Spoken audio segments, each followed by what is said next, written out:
O trinado agudo de um pica-pau ecoou pela floresta. O grupo de observadores de pássaros congelou, olhos vasculhando as copas das árvores. Lá, um deles sussurrou, apontando para um lampejo de penas vermelhas entre as folhas. Apenas um cardeal, disse o guia, sua voz calma e firme. Eles são comuns aqui. Sigamos, há um ninho de pombos à frente. O grupo o acompanhou pela trilha, pisando com cautela em raízes e galhos caídos. Um aglomerado de ovos azul pálido, aninhado em um galho próximo, logo chamou a atenção deles. Murmúrios silenciosos de admiração percorreram o grupo ao contemplar a visão frágil. Mas o foco do guia havia mudado.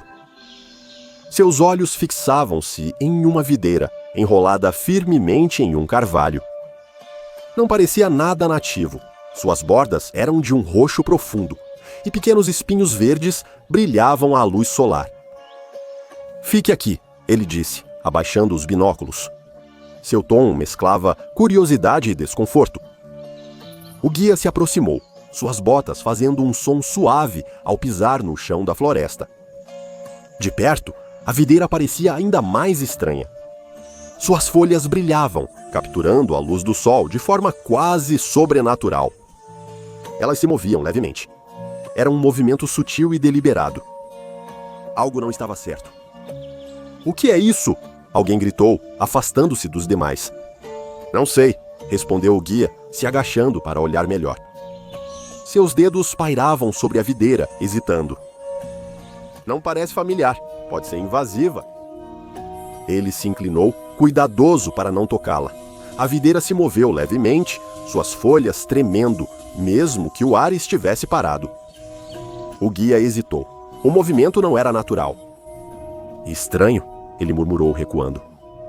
A floresta havia ficado em silêncio, o canto dos pássaros desaparecendo no silêncio.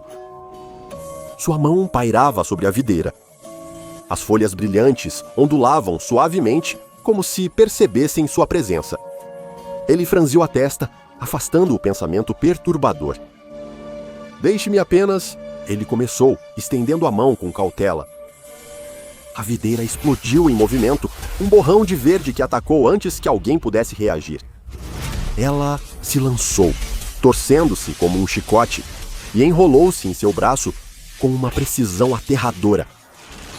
Suspiros surgem do grupo enquanto a planta aperta seu aperto, seus espinhos afundando na pele do guia. O sangue jorrou, rubro contra as folhas arroxeadas da videira. O guia gritou, puxando seu braço de volta. A videira apertou, cavando mais fundo.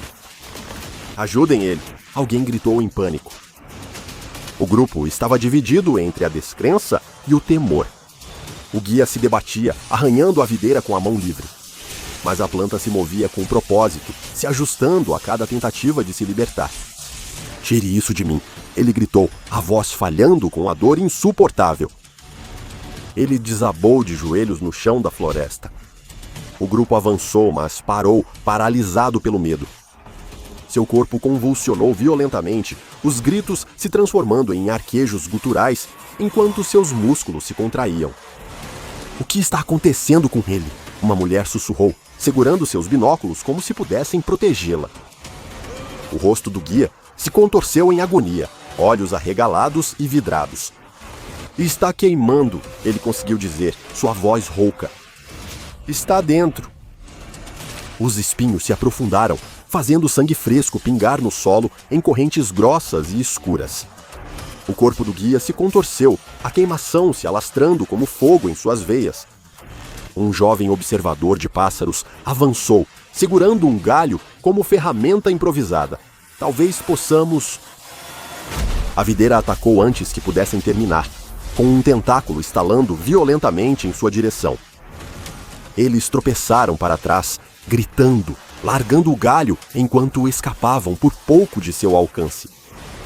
Fique atrás! Alertou outra voz, afastando-os. As convulsões do guia começaram a diminuir, reduzindo-se a leves e agonizantes espasmos. A videira afrouxou levemente o aperto, como se estivesse satisfeita com seu trabalho. Os suspiros ofegantes do grupo preenchiam o silêncio enquanto se aglomeravam em terror. A floresta escurecia. A luz da manhã era partida pelas sombras.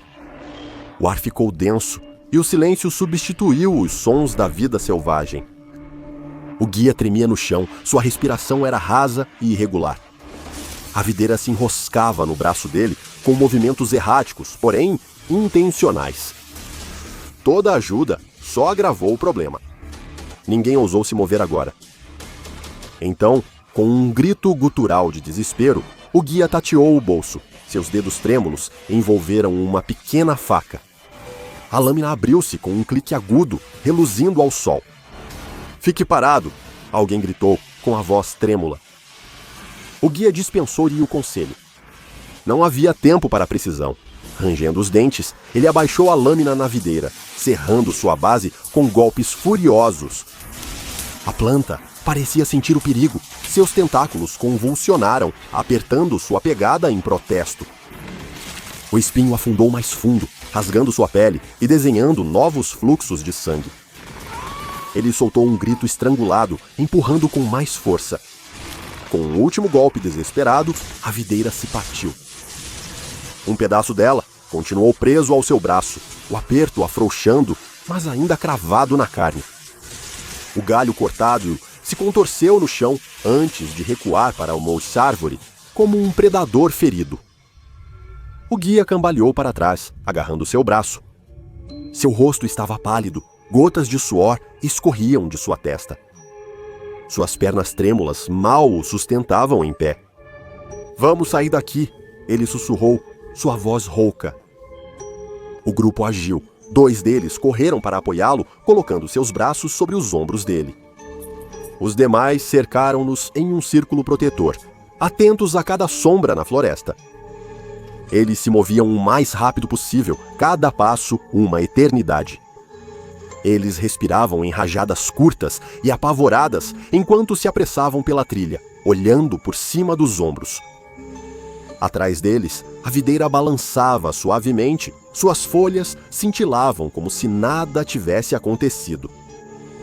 Eles chegaram ao início da trilha, justo quando o crepúsculo começava a se instalar sobre a floresta. O guia se atirou em um tronco caído, lutando para recuperar o fôlego.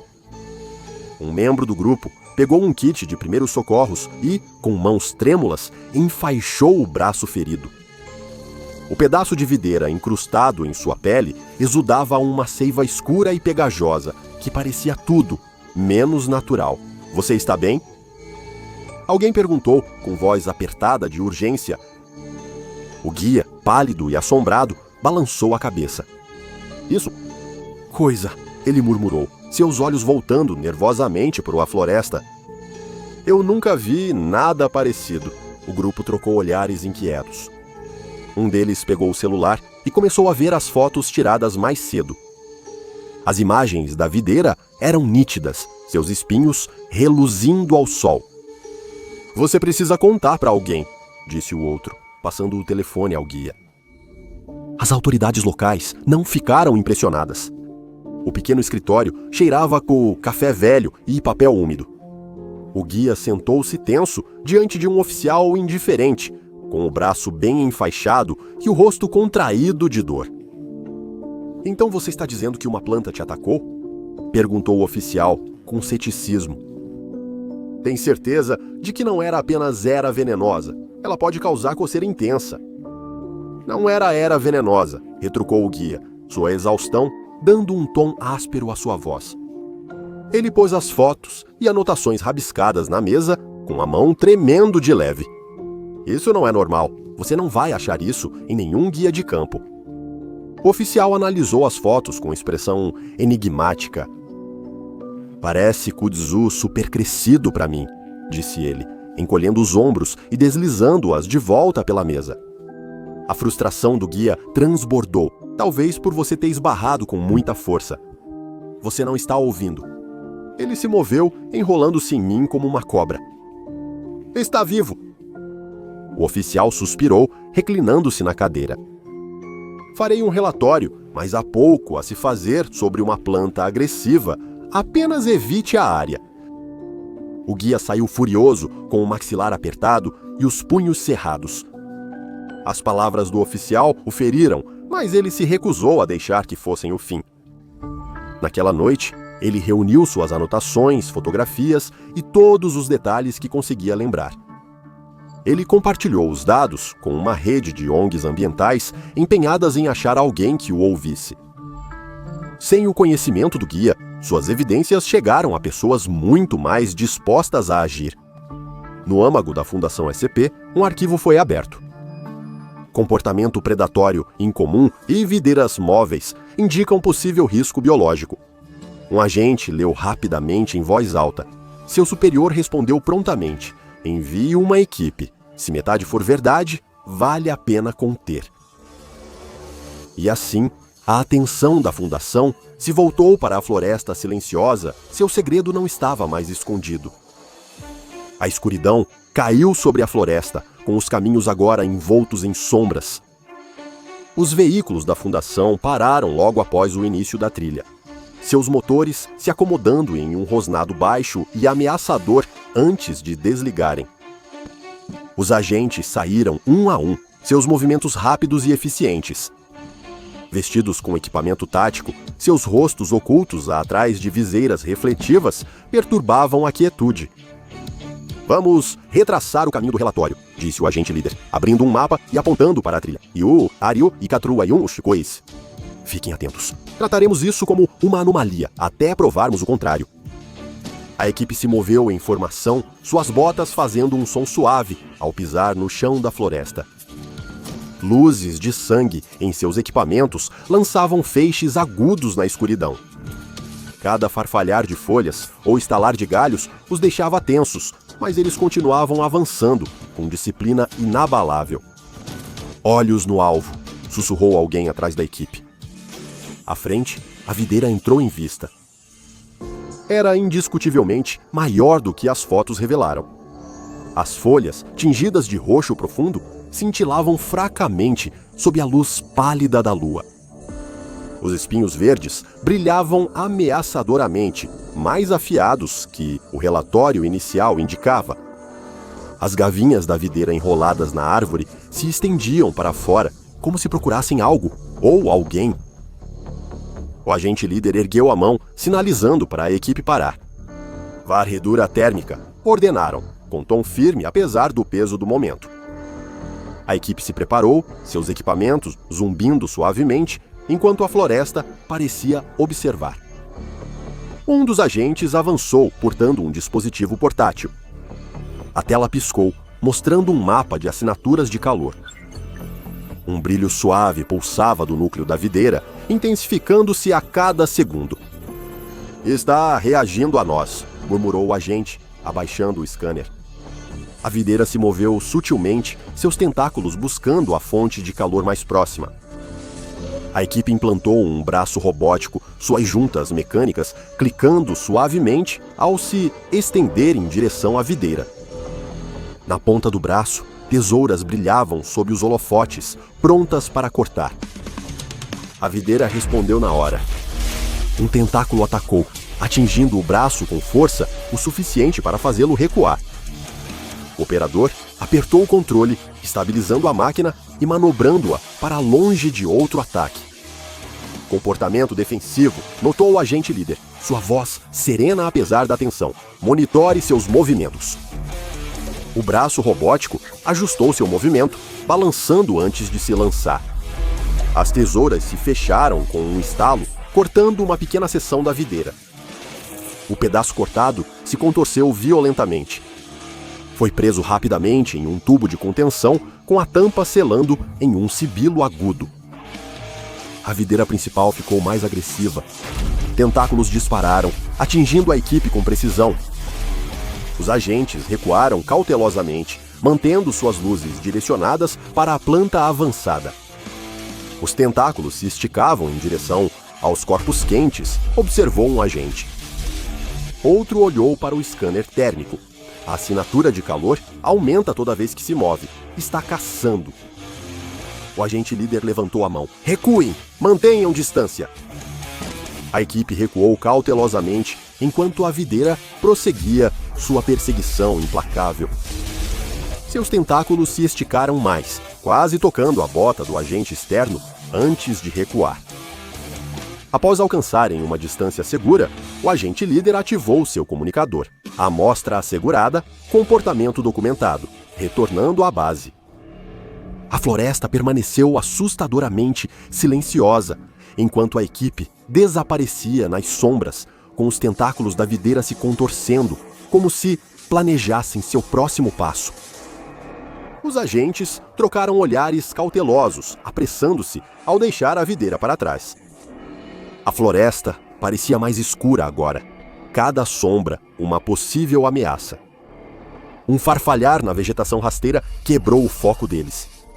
Um guaxinim apareceu, seus olhinhos brilhando nas luzes. Ele farejou o ar, atraído pelo estranho e doce aroma que emanava da videira. "Mantenham a posição", sussurrou o agente líder, sinalizando para a equipe parar. O guaxinim se apressou para se aproximar, sua curiosidade o levando direto para a videira. Ele se ergueu sobre as patas traseiras, tocando com cautela as folhas roxas. "Devemos intervir?" Um agente perguntou baixinho, sua voz tensa. Antes que alguém respondesse, a videira reagiu. Um tentáculo disparou velozmente, enrolando-se na cintura do guaxinim. O animal gritou agudamente, arranhando a videira enquanto ela apertava. Mais tentáculos seguiram, enrolando-se em seus membros e pescoço. Os espinhos perfuraram pelo e carne, provocando um último grito lamentável. Os agentes observaram horrorizados enquanto o guaxinim lutava cada vez mais fraco. A videira pulsava ao sugar os fluidos do animal. Rapidamente, o corpo do guaxinim desmoronou, sua forma reduzida a uma casca enrugada. "Inacreditável", um agente murmurou em voz baixa, sua voz mal audível. O agente líder endureceu a expressão. "Já vimos o suficiente. Não é só uma anomalia. É um predador. O confinamento é crítico." A equipe retornou para a área de preparação com uma nova urgência. O pedaço cortado da videira se contorcia devagar em seu tubo de contenção. "Traga o recipiente reforçado", ordenou o agente líder. Um agente trouxe uma caixa de aço inoxidável. Sua superfície polida refletia as luzes duras. No interior, camadas de material não reativo cobriam o recipiente a fim de evitar violações. O aço inoxidável foi escolhido porque a planta não conseguia penetrá-lo. "Cuidado", murmurou um agente, enquanto a videira era transferida para o recipiente. Eles trabalharam metodicamente, assegurando que o espécime ficasse totalmente coberto. A tampa fechou com um clique satisfatório, as vedações se encaixando com um sibilo. A equipe verificou 2 vezes cada vedação e depois verificou novamente. "O container está seguro", confirmou o manipulador, recuando. O agente líder assentiu. "Bom, vamos garantir que não deixemos nada para trás." O grupo vasculhou a área, buscando fragmentos ou esporos que possam ter escapado durante a transferência. As ferramentas foram esterilizadas, os descartáveis selados em sacos de materiais perigosos e cada equipamento foi cuidadosamente limpo. "Tudo limpo", relatou outro agente após a varredura. A equipe carregou o recipiente selado no veículo, movendo-se com extrema cautela. Todos eles sabiam o que estava em jogo. A videira não era apenas uma anomalia para estudo, mas um predador pronto para se propagar. Falhar não era uma opção. A chegada à fundação deveria ter sido rotineira. A equipe de transporte descarregava com precisão o container reforçado na zona de transferência estéril. Luzes artificiais intensas iluminavam o laboratório. Próximo, uma câmara de crescimento hidropônico estava pronta, suas paredes de vidro com sensores e irrigação automatizada. Um pequeno grupo de pesquisadores e técnicos se reuniu ao redor, focados no recipiente. O ar vibrava com uma antecipação silenciosa, uma corrente subterrânea de excitação mal disfarçando a tensão. "Cuidado com a transferência", alertou o cientista líder, olhos fixos no tablet em suas mãos. O tom dele soava firme, com o peso de advertências prévias. Este espécime já demonstrou sua letalidade. Vamos evitar mais uma baixa esta noite. O recipiente sibilou suavemente, uma exalação delicada, enquanto seus selos se abriam com um clique agudo. O som ecoou na câmara estéril, amplificando o peso do momento. 2 técnicos guiaram meticulosamente os braços robóticos até a borda do recipiente. Cada movimento era medido, deliberado. Então veio uma pausa. Um pesquisador júnior se aproximou, sua curiosidade superando a cautela. Inclinaram-se, a mão enluvada, se movendo em direção à videira, buscando uma visão melhor. "O que você está fazendo?" Um colega sênior estalou, sua voz aguda com alarme. Já era tarde demais. A videira explodiu do recipiente, seus tentáculos se movendo em uma velocidade surreal. Eles atacaram, enrolando-se rapidamente no braço do pesquisador. A força os fez cambalear para trás, um grito escapando de seus lábios. "Recuem!" gritou o cientista-chefe, acionando o alarme. Luzes vermelhas acenderam, banhando a sala com um brilho ameaçador, e uma sirene estridente perfurou o ar. O corpo do pesquisador enrijeceu conforme a videira o apertava. Tentáculos se enrolaram em seu tronco e pescoço, puxando-os para o chão. Seus soluços de pânico ecoaram na sala enquanto seus colegas corriam para ajudar. "Corte-o!" um técnico gritou, pegando um par de tesouras de cabo longo. Mas a videira foi mais rápida. Os espinhos afundaram profundamente, os tentáculos pulsando com intensidade. As lutas dos pesquisadores vacilaram e cessaram. Seu corpo começou a colapsar para dentro, pele e músculo murchando, como se drenado de vida. Em instantes, eles se tornaram uma casca, vazia, sem vida. "Recuem!" o cientista líder latiu, sua voz cortando o caos. A equipe recuou, seus rostos pálidos, enquanto a videira se retraía para seu recipiente com uma calma perturbadora. Seus movimentos eram lentos agora, deliberados, quase satisfeitos. A violação provocou uma ação imediata. O laboratório foi selado, os restos do pesquisador incinerados e os protocolos de contenção revisados com urgência. O único espécime sobrevivente foi transferido para um novo vaso de aço inoxidável feito, sob medida, dentro de uma câmara hidropônica.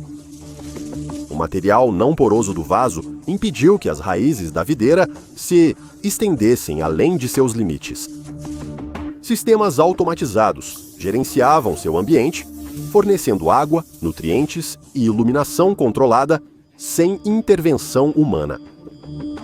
A câmara foi equipada com dispositivos de segurança de emergência, lâminas circulares retráteis capazes de cortar o material orgânico mais resistente, foram instaladas ao redor do vaso, podendo ser acionadas instantaneamente ao primeiro sinal de comportamento anômalo. As paredes foram reforçadas e as janelas de observação substituídas por câmeras de alta definição, eliminando a necessidade de interação humana direta, anunciou o cientista-chefe durante o briefing. O contato com essa amostra será feito via robótica de operação remota. Nenhum pessoal entrará na sala de contenção sob quaisquer circunstâncias. A anomalia, agora designada SCP-307, exigiu medidas rigorosas. Os novos protocolos eram rígidos. Qualquer sinal de atividade anômala acionaria um bloqueio automático com contramedidas letais para neutralizar a ameaça.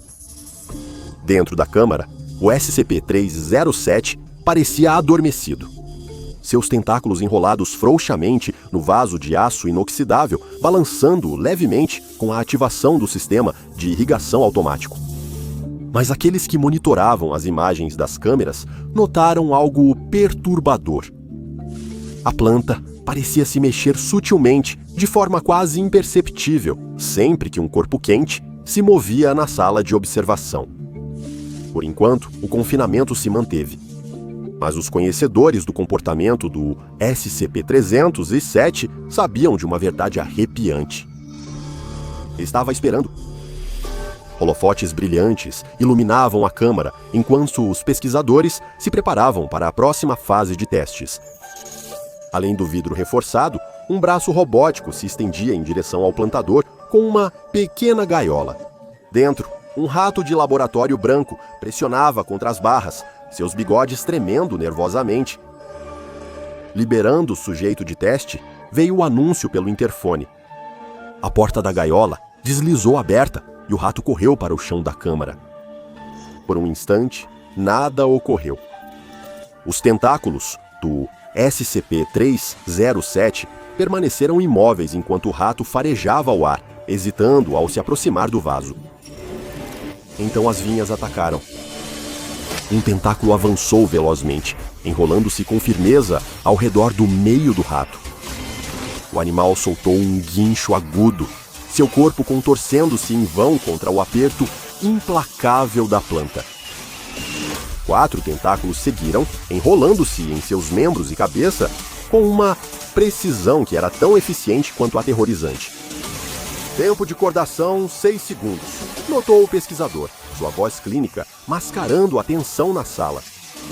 Nenhuma lesão externa observada além da penetração do espinho. Tão rápido quanto atacou, a videira soltou sua presa. Os restos murchos do rato desmoronaram no chão, seu corpo sem fluidos. Os tentáculos se retraíram, enrolando-se de volta em posição de espera, como se o ataque não tivesse ocorrido. Nas semanas seguintes, o SCP-307 passou por rigorosos testes ambientais. Os pesquisadores testaram temperaturas extremas, umidade e condições de luz variadas, buscando encontrar uma fraqueza. Mas os resultados foram os mesmos todas as vezes. O SCP-307 prosperou. Em frio, calor intenso, dessecação, ele não se abala, resumiu um pesquisador durante um briefing, seu tom carregado de inquietação.